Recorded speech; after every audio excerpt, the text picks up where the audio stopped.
আপনি নির্বাচনটা দিলেন কোন আইনে? জাতিকে জানান। এটা কি তামাশা নাকি? এটা তো রাষ্ট্র। আপনি চিঠি লিখে একটা ঘোষণা করে দিয়ে আপনি নির্বাচন, who are you, by whom you are authorised, under which law you have declared this election, এই যে কি বলে শিডিউল। আমি চ্যালেঞ্জ করলাম জাতিকে, আপনাকে বলতে হবে। এই যে শুভঙ্করের ফাঁকি দিয়ে আপনি রওনা দিচ্ছেন, একটা জাতি একদম নির্বিঘ্নে চলে, শুধুই ক্ষমতার লোভ, তাই কারো প্রতিবাদ নাই, কেউ লয়ের প্রতি রেসপেক্ট নাই। কারণ আপনি যখনই এমপি হবেন, you believe it or not, it is Bangladesh, আপনি সব আইনের ঊর্ধ্বে। আপনি আমেরিকার মতো দেশ, আমরা গালাগালি করি যাই করি না কেন, আপনি ভারতের দিকে তাকান, সেখানেও কিন্তু আইনের প্রয়োগ অনেক বেশি আছে। আপনি আইনকে যদি সম্মান না করেন, আপনি আইন মানবেন না, আপনি আমাকে এদিকে কেমনি আইন মানাবেন? আমি চ্যালেঞ্জ করলাম তো, সব রাজনৈতিক দলের চ্যালেঞ্জ করছি, আপনি নির্বাচন করে বলেন যে ভাই আপনি কোন আইনে দিচ্ছেন, প্লিজ জানান ভাই। আমরা জাতির কাছে প্রশ্নবিদ্ধ হচ্ছি, কোন আইনে, কোন সংবিধানে বা কোন অনুচ্ছেদ মোতাবেক আপনি ঘোষণা করছেন একই দিনে গণভোট এবং আপনার এই জাতীয় সংসদ নির্বাচন? আমি নির্বাচন বিরোধী না, কিন্তু আপনি তো ঘোষণা করলেন, আপনি বেআইনি পন্থায় যাইয়া আপনি আইন বানাইলে আপনি কিভাবে পালন করাবেন মানুষকে দিয়ে? রাজ্জাকি ভাই, এই প্রশ্ন এখনো উঠছে কেন যে আসলে নির্বাচন হবে কি হবে না, বা হলে সেটি সুষ্ঠু হবে কিনা, এই প্রশ্নটি এখনো কেন উঠছে? আপনি তো ভাই সব অনিয়ম দিয়ে শুরু করছেন। তো অনিয়ম দিয়ে, আমি তো রাস্তায় হাঁটি, তুষারও নিশ্চয়ই রাস্তা দিয়ে হাঁটে। আপনি বলেন তো আমি কোথায় গন্ধ পাচ্ছি নির্বাচনের? আমি মফস্বলের কথা জানি না, গ্রামগঞ্জের কথা জানি না, ওই এখানেও তো আমরা গন্ধ পাই না। সব জায়গায় একটা গন্ধই পাই, অত বড় আওয়ামী লীগ, তারে বাদ দিয়ে নির্বাচন হলে সেই নির্বাচন ভায়াবেল হবে না, ইত্যাদি ইত্যাদি শুনি। সেটা বরং সেই কথাটা বেশি শুনি আরো। ইভেন আমরা টকশোতে এই কথাটা শুনি। আমি সেটার বিরুদ্ধ করছি না, উনি আসবেন কি আসবেন না, ওনাকে নির্বাচন করতে দেওয়া উচিত কি উচিত, ওই বিষয়ে আমি যাচ্ছি না। বরং নির্বাচনী প্রচারণার চেয়ে এই সমস্ত প্রচারণা আমরা বেশি শুনতেছি। তো এই জন্য আমি বলতেছি, আপনি সব করতেছেন বেআইনি। আপনি নির্বাচনের তফসিল দিলেন কোন আইনে, আপনার জানা নাই। আপনি একই দিনে গণভোটে ভাঙিয়ে দিলেন কোন আইনে, আপনার জানা নাই। আপনি নমিনেশন পেপার জমা দিলেন, আপনি কলাম খালি রাখছেন, কোনো প্রতিবাদ নাই। আপনি আয়ের উৎস কি তুষার রেডাইকে জিজ্ঞেস করে ইন্টারভিউতে, কিন্তু তুষারের চেয়ে যারা মোটা বেটা তা করে আপনি ডাকেন না, আপনি জিজ্ঞেস করতে পারেন না। এই যে বিষয়গুলো, এত অনিয়মের ভিতর থেকে আপনি নিয়ম আশা করেন, এটা কি তামাশা নাকি? এটা কি রাষ্ট্র? তো দেশটাকে আগে রাষ্ট্র বানান। এখন সম্প্রতি কর্মচারীরা তাকে, সরকারি কর্মকর্তা কর্মচারী তাকে সহযোগিতা করছে এবং এটা কন্ট্রোল করছে কি, যোগাযোগ রেখেছে তার ওয়াইফ নিউ ইয়র্ক থেকে। আমি দোষ গুণ বলছি না ভাই, ফর গডসে, ওটার জন্য আমি বলতেছি না। আমি বলতেছি উনি 8 মাস এখানে ছিলেন এবং তারপরে এই প্রক্রিয়া সরকারি কর্মকর্তা কর্মচারীদের সাহায্য নিয়ে উনি বেরোয় গেছেন। উনি কে? আমরা তর্কের খাতিরে বলছি, উনি পতিত সরকারের একটা অংশ, পতিত সরকারের একটা অংশ। তাকে সহযোগিতা করতেছে কে? বর্তমান প্রশাসন। 8 মাস পরে গেছে, এখন থেকে 6-7 মাস আগে।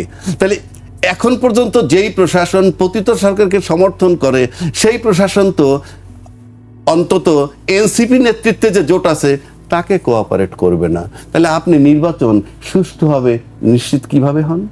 কারণ সব বেআইনি হইতেছে, এটাও বেআইনি। এবং আমি মনে করি এটাই আইন। আপনি বাংলাদেশ এখন সেই জায়গায় আছে, বেআইনটাই আইন। জি, তুমি আইসা পড়ো ভাই আমার দলে, মানে আমার কাছে আসো, জোট করি, আর আমার লোকগুলারে বলতেছি যে ওরে ভোট দিও। তো এই লোকগুলো তো সব আমার খাচ্ছতের। আমি 30 বছর ধরে গইরে তুলছি আমার খাচ্ছতের। ওরা বৈশরিছে আমার খাচ্ছতের লোকেরা ভোট দিবে না দিয়ে, ও যখন বলবো আমি তো দলীয়ভাবে তার গণতান্ত্রিক অধিকার হরণ করলাম। একদম ঠিক। এটা কোন পদের গণতন্ত্র? 1, 2, আবার আমার দলের মার্কাও দিচ্ছি। মানে কত রকম সাবোটাজ।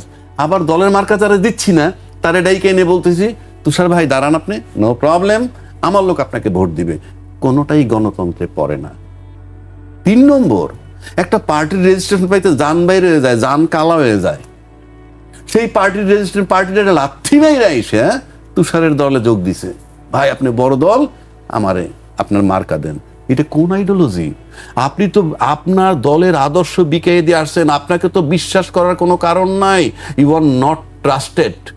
কারণ আপনি তো এই আইডিওলজিটা জনগণকে দীর্ঘদিন বুঝাইছেন, সেটাই ঘরে বসে বুঝান, বাজারে বসে বুঝান, আর 5 জনের বুঝান। সেই 5টা লোক তো বলবে যে এই লোকটার তো কোনো আদর্শ নাই। এটা কোনো গণতান্ত্রিক প্রক্রিয়া না। নির্বাচনের নামে আপনি গণতন্ত্র বলবেন, গণতন্ত্র উদ্ধারের জন্য নির্বাচন দরকার, কিন্তু নির্বাচনের আগে যে 2টা ব্যাপার রয়ে গেছে অন্তত দৃশ্যমান, 5,000 না 5,500 অস্ত্র নাকি লুট হয়েছে, তারপরে আপনার অস্ত্র লুট হয়েছে। তো অস্ত্র যদি লুট হয়, সেই অস্ত্র যদি উদ্ধার হয় নাই, আমরা সবাই ব্লেম গেম দেই। রিটও করা হয়েছে যে অস্ত্র উদ্ধার না হওয়া পর্যন্ত। যাই হোক, নির্বাচন স্থগিত রাখার? রিটে যে মনে করেন রিটে যদি অ্যাবসলুট করে দেয় রুলটা, হ্যাঁ অস্ত্র উদ্ধার করার জন্য ডাইরেকশন দিলাম, অস্ত্র উদ্ধার করবে কে? ওই মাঠের সেই পুলিশ, ওই মাঠের সেই আর্মি। কথার কথা বলছি। এখন সবাই আমরা বলি সরকার ব্যর্থ, আমি তর্কের খাতিরে ধরে নিলাম সরকার ব্যর্থ, কিন্তু ব্যর্থতারা খালি ডাইরেক্ট ব্লেম না দিয়ে অন্তত একবার সরকারের সাথে গিয়ে বসেন না ওপেন, যে প্রফেসর ইউনূস সাহেব আমি ওই পার্টির লোক, তুষার ভাই আমরা এই পার্টির লোক, আপনারা জানতে চাই কি অস্ত্রগুলো উদ্ধার হলো না কেন? আপনি কি নির্দেশ দেন নাই, নাকি আপনি নির্দেশ দিয়েছেন কিন্তু আপনার নির্দেশটা মানে নাই? ওপেন করেন, চ্যালেঞ্জ করলাম। এটা যদি না বলেন তার মানে ব্লেম গেম চলতেছে। হয় ইউনূস সাহেব ডাইরেকশন দিচ্ছে, তার প্রশাসন শোনে না, আর নয়তো ইউনূস সাহেব ডাইরেকশন দেন নাই। কিন্তু আপনারা যারা জিজ্ঞেস করেন না, আপনারা কি ব্লেম গেম দিয়ে রাজনীতি করবেন? এটা তো হয় না। কি কেউ বলছে হোম মিনিস্টার, নাকি আপনার মন মতো চলছেন? তাহলে তার একটা জবাব দিতে হবে। আমরা ব্লেম গেম খেলতেছি, এই চিটপাটের রাজনীতি চলবে না। ওই দিক থেকে তো আপনি বিগত সরকারের বলতে হয় ভালো, ডাইরেক্ট কইতো এইটা করো, এটা পিঠে ধ্বংস কর, এটা ঠিক কর। আপনি তো স্বচ্ছতা লাগবে রে ভাই। স্বচ্ছতা মানে সরলীকরণ, কিছু সত্য কথা বলা। এখানে টোটাল ব্লেম গেম চলতেছে। এর ব্লেম দেয়, ও এর ব্লেম দেয়, ঘুরে ফিরে একটা কথা হলো ইউনূস সাহেবের তাড়াইতে হবে।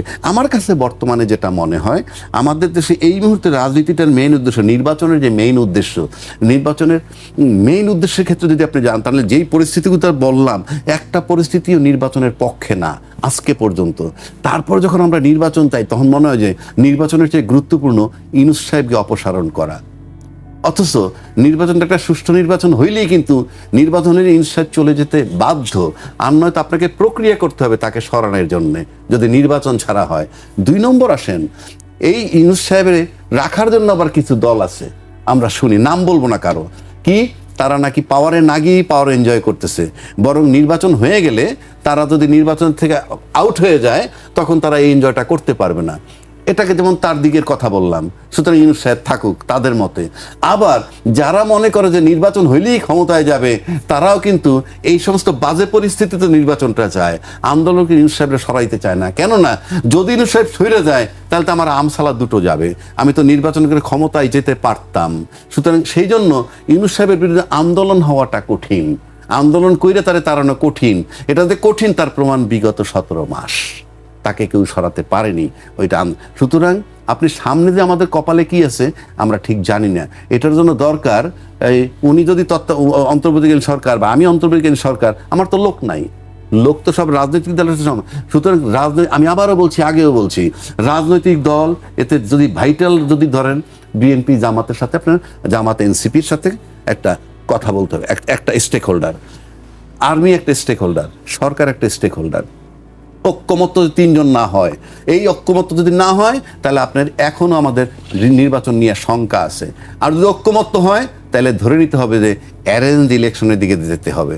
অ্যারেঞ্জ ইলেকশনের দিকে যদি না যেতে পারেন আপনি, ইলেকশন তুলে নেওয়া কঠিন হবে। জি, আপনার কাছে আমি আবারও আসবো, তুষার ভাইয়ের কাছে আসতে চাই, কিন্তু তার আগে পোস্টাল ব্যালট নিয়ে একটি আলোচনা হচ্ছে। আমি সেই আলোচনার ব্যাপারে আজকে বিএনপি স্থায়ী কমিটির সদস্য সালাউদ্দিন আহমেদ তিনি নির্বাচন কমিশনে গিয়েছিলেন, বেশ কিছু অভিযোগ করেছেন। সেই অভিযোগের কিছু অংশ আমি আপনার সামনে উল্লেখ করতে চাই। এখন যে সমস্ত পোস্টাল ব্যালটগুলো আপনারা দেখছেন বিভিন্নভাবে সোশ্যাল মিডিয়াতে ভিডিও আকারে আসছে, এক একটা বাসায় 200 থেকে 300 করে ব্যালট পাওয়া যাচ্ছে। কোথাও কোথাও জব্দ করা হচ্ছে, কোথাও কোথাও এখনই ভোটিং শুরু হয়ে গেছে, যেটা 22 তারিখে হওয়ার কথা। এবং কোথাও কোথাও বলছে একজনের নম্বর দিয়ে আরেকজন গ্রহণ করছে। এইভাবে অনেক কিছু অনিয়ম হয়েছে। একটি নির্দিষ্ট রাজনৈতিক দলের পক্ষ হয়ে কিছু কিছু এখানে কাজ হয়েছে বলে আমাদের ধারণা, এবং সেটা প্রকাশিত হয়েছে। আসলে ধারণাও না, এটা প্রমাণিত হচ্ছে। এখন আমরা বলেছি এ বিষয়ে আপনাদেরকে পরিষ্কার ব্যাখ্যা দিতে হবে।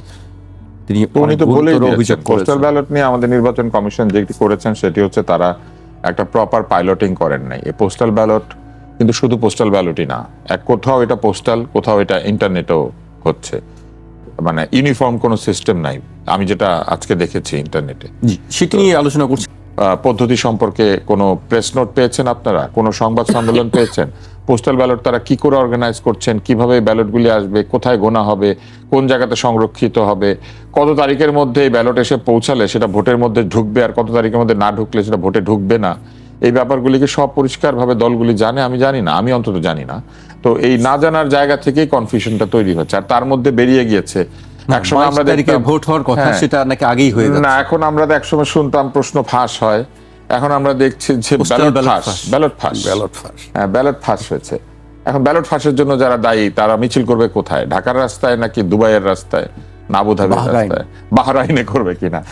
মানে এই একটা অদ্ভুত, একদিকে বাহরাইনে পোস্টাল ব্যালট নিয়ে সমস্যা, একদিকে ঢাকা শহরে সাকরাইন নিয়ে সমস্যা। কোথায় বাহরাইন, কোথায় সাকরাইন, মানে আমরা খুবই কনফিউজড।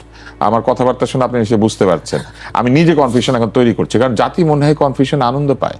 এই বাঙালি জাতির সবচেয়ে বড় সমস্যা কোথায় গিয়ে দাঁড়িয়েছে জানেন? যারা প্রশ্ন করে তাদেরকে তারা পছন্দ করে না, আর যারা জি হুজুর বলে ডাইনে বামে মাথা নাড়ে তাদেরকে তারা পছন্দ করে।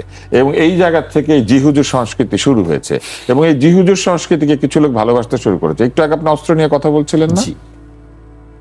অক্টোবর মাসে স্বরাষ্ট্র উপদেষ্টা বলেছেন ইলেকশনের আগেই অধিকাংশ অস্ত্র উদ্ধার হয়ে যাবে, আর ফেব্রুয়ারি মাসে সদ্য প্রাক্তন উপদেষ্টা, যিনি এখন একটা দলের হয়ে নির্বাচনের কমিটি চালাচ্ছেন, মানে নির্বাচন প্রচারণা কমিটি, পরিকল্পনা কমিটি চালাচ্ছেন, সে আসিফ মাহমুদ সজীব ভুইয়া ফেব্রুয়ারি মাসে বলেছিলেন, ছাত্রদেরকে কথা দিয়েছিলেন যে সরকার এমন ব্যবস্থা নিবে যে সমস্ত অবৈধ অস্ত্র অধিকাংশই উদ্ধার হয়ে যাবে।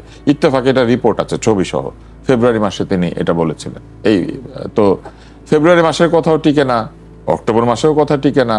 কবে এটা উদ্ধার হবে, কতটুকু উদ্ধার হবে? আমাদের তো সব অস্ত্র যে উদ্ধার হবে না এটা আমরা সবাই জানি, কারণ একদিকে অস্ত্র উদ্ধার হয়, আরেকদিকে আবার নতুন অস্ত্র প্রবেশ করে কোনো জায়গাতে, এক জায়গায় ঢুকে আরেক জায়গায় চুরি হয়। কিন্তু একটা মজার জিনিস আপনি লক্ষ্য করেন, ইলেকশনের আগে আওয়ামী লীগের সময় সব ইলেকশনেই বৈধ অস্ত্র জমা নিত থানায়। থানা যে লুট হয়েছে সেখান থেকে শুধু অবৈধ অস্ত্র লুট হয়েছে, বৈধ অস্ত্র কিন্তু লুট হয়েছে বলে আমার ধারণা।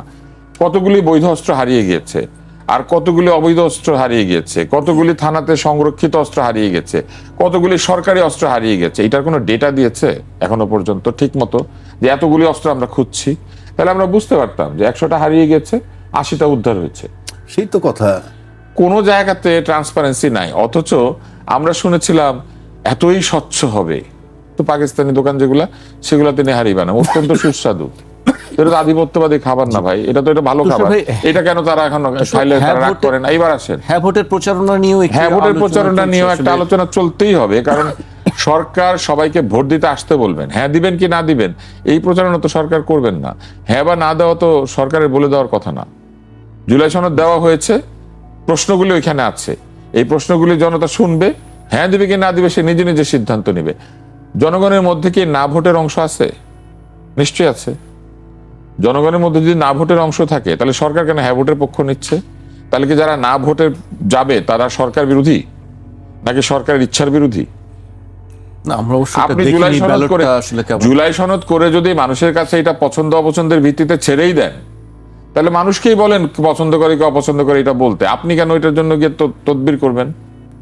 আপনি বললেন মিয়া বিবি রাজি তো কেয়া করেগা কাজী, তারপরে আপনি মিয়াকে বলছেন বিবি ঠিক নাই, বিবিকে বলছেন মিয়া ঠিক নাই। জি, আমরা একেবারে শেষ পর্যায়ে চলে এসেছি। আমি রাজ্জাকি ভাইকে দিয়ে শেষ করতে চাই। আপনি আমি হ্যাঁ ভোটের প্রচারণা হ্যাঁ বা সার্বিক- তুষার ভাইয়ের সাথে একটু বিরোধিতা বলবো না, বাট আমি দেশটা যেভাবে চলছে তার আলোকে বলছি। জি। ধরেন সরকার আসার পর সংস্কার কমিটি, মানে সংস্কার করবে, ঐক্যমত্য কমিশন বানাইছে, তারপরে এই যে জুলাই সনদের একটা আইনি ভিত্তি তৈরি করছে, তারপরে সেটাকে গণভোটে কিন্তু ফাইনালি যাওয়ার জন্য রাজনীতিবিদরা ঐক্যমত্য হইতে পারলে তো আর যাইতো না, ঐক্যমত্য হইতে পারে না। ফাইনালি গিয়ে দেখা গেল সরকারের কোর্টই বলটাকে পাঠাইছে যে আপনি দেন। এখন প্রশ্ন হচ্ছে এই সরকার কি ম্যান্ডেট নিয়ে আসছে, ডিটেলস কিন্তু কিছু নাই, শুধু উনি বসছিলেন অন্তর্বর্তীকালীন সরকার হিসেবে, তারপরে বিচার করবেন, সংস্কার করবেন, তারপরে নির্বাচন দিবেন। তো এই বিচার, সংস্কার, নির্বাচন তিনটার দায় যখন সে নিচ্ছেন সে স্বঘোষিতভাবে নিজের থেকে, তা সেক্ষেত্রে গণভোটের পক্ষে উনি যদি হ্যাঁ বলেন, সেটা আমার কাছে মনে হয় তারা যৌক্তিকভাবে বলতে পারেন, কেননা এইগুলো তারা বলছেন যে আমরা এগুলো করব, সংস্কার নিয়ে কথা হয়েছে। আর পারে কি পারে না সেই বিতর্কে যাচ্ছি না, কিন্তু যেহেতু আমি একটু আগে বললাম যে কোন আইনে নির্বাচন দিচ্ছি, কোন আইনে একই দিনে গণভোটার দিচ্ছি, সব যখন বেআইনি যে কায়দায় চলে সেই কায়দায় চলতে পারে, তাহলে এটাও চলতে পারে। এটা দিয়ে আমি এইটাই বুঝাচ্ছি যে বাংলাদেশ 5ই আগস্টের পর থেকে অন্তর্বর্তীকালীন সরকারের অন্তর্বর্তীকালীন সংবিধান মোতাবেক চলছে, তা না হলে সিইসি পারলে কালকে সকালে রাজ্জাকিকে চ্যালেঞ্জ করে বলুক যে রাজ্জাকি সাহেব, আমি অন্তর্বর্তীকালীন সরকারের অন্তর্বর্তীকালীন সংবিধান মোতাবেক নির্বাচন দেইনি। তখন আপনি বলে দেন আপনি কোন আইন মোতাবেক নির্বাচনটা দিছেন। সুতরাং দেশটা উল্টা নিয়মে চলছে, বেআইনি কায়দায় চলছে। সুতরাং বেআইনটা যখন আইন, সবই তখন বৈধ। সুতরাং এই যে না হায়ের পক্ষে করে দিয়ে এখন আসেন জুলাই সনদ যদি আমরা মানি, যেমন এখন বিএনপিও বলা শুরু করেছে যে হায়ের দিকে কিন্তু অলরেডি তারা বলতেছে। তো যদি বলেই থাকেন তাহলে তো আমার গণভোট পর্যন্ত যাওয়াই উচিত ছিল না, আমরা তো ওখানেই সেট করে ফেলতে পারতাম। মানে এগুলা কি হয় জানেন, এই আমার কাছে মনে হয় এখন না বললে পরে মনে হয় ক্ষতি হয় সাইকোলজিক্যালি, মানে ভোটের বাজারে। কারণ 5ই আগস্টের পরে কিন্তু আওয়ামী লীগ তো চলেই গেল, আওয়ামী লীগ চলে গেছে, কিন্তু 5ই আগস্টের পরে আওয়ামী লীগ 15 বছর যে ছিল, অন্য কোনো দলের অস্তিত্ব রাজনৈতিকভাবে মাঠে ছিল না। কিন্তু 5ই আগস্টের পরে আওয়ামী লীগ চলে গেল, তারপরে থাকলাম কি তুষার, রাজ্জাকি আর হইল গিয়া আপনি হাসান ভাই। এই যে 3টা লোকের যে কি অ্যাক্টিভিটিস, এইটা কিন্তু 5ই আগস্টের পর থেকে দেখে আসে। সুতরাং কতক্ষণ কেউ বলে আমরা নায়ের পক্ষে প্রচার করব, পরে দেখলেন ডিমেরিটস হইতে পারে, আবার হায়ের পক্ষে যায়। এভরিবডি ইজ কনফিউজড এবং সবাই শঙ্কার মধ্যে আছে। এবং যা কিছু হচ্ছে টোটালটাই যদি বেআইনি ধরি, ওটাই আইন। কারণ 5ই আগস্টের পর থেকে আমরা তাই দেখছি। এবং দায়িত্বশীল বড় বড় রাজনৈতিক দল যারা ক্ষমতায় যাবে কিংবা বিরোধী দলে থাকবে, দেশ চালাবে, আমি তাদের এই পরিপক্কতা, এই অভিজ্ঞতা বা এই এক্সপেরিয়েন্স দেখে সত্যি আমি লজ্জিত।